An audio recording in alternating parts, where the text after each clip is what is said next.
ఇప్పుడు మనం hands marking ఎలా చేద్దామో చూద్దాం.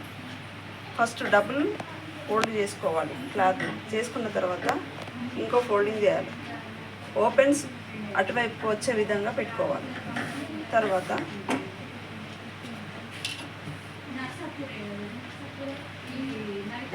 కరెక్ట్గా కచ్చాక ఒక మార్క్ వేసుకోవాలి.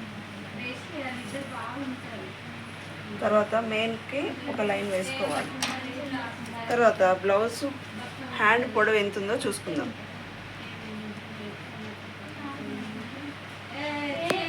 హ్యాండ్ పొడవు వచ్చేసి 10.5. ఈ లూజ్ చేతి లూజ్ ఎంత ఉందో చూద్దాం. చేతి లూజ్ వచ్చేసి 5. ఇట్లా మనము 5 వేసుకోవాలి. హ్యాండ్ పొడవు వచ్చేసి 10.5.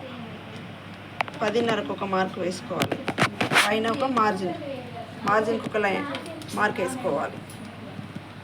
తర్వాత ఒక 2 ఇంచులకు కిందికి ఒక మార్క్ వేసుకోవాలి. వేసుకొని స్ట్రేట్గా ఒక లైన్ డ్రా చేసుకుందాం. తర్వాత ఈ చేతి లూజ్ ఏదైతుందో ఆ మార్కింగ్కు స్ట్రేట్గా ఇంకో లైన్ వేసుకుందాం. ఇక్కడ హ్యాండ్కు ఆర్మోల్ లూజ్ ఎంత ఉందో చూద్దాం.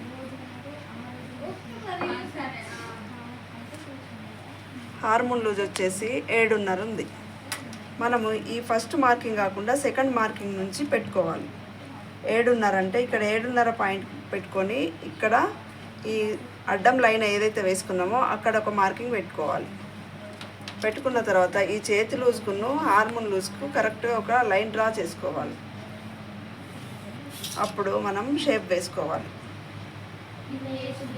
వేసుకున్న తర్వాత ఇటు మనకు మార్జిన్ కోసం ఎక్స్ట్రా క్లాత్ కోసం 1.5 ఇంచ్ పెట్టుకున్నాం కదా ఇంతకుముందు, అదే విధంగా ఇక్కడ కూడా 1.5 పెట్టుకోవాలి. ఇక్కడ ఒక లైన్ డ్రా చేసుకోవాలి. ఇది ఎక్స్ట్రా క్లాత్ కోసం. ఇప్పుడు షేప్ కోసం ఏం చేయాలంటే ఇక్కడ ఒక 3 ఇంచెస్ అట్లా సెంటర్ మార్కింగ్ దగ్గర ఒక 1/2 ఇంచ్కు మార్క్ పెట్టుకొని షేప్ వేసుకోవాలి.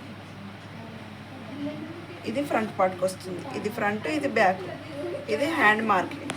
రేపు వీడియోలో మనం back cutting, front cutting, hand cutting చేసుకుందాం.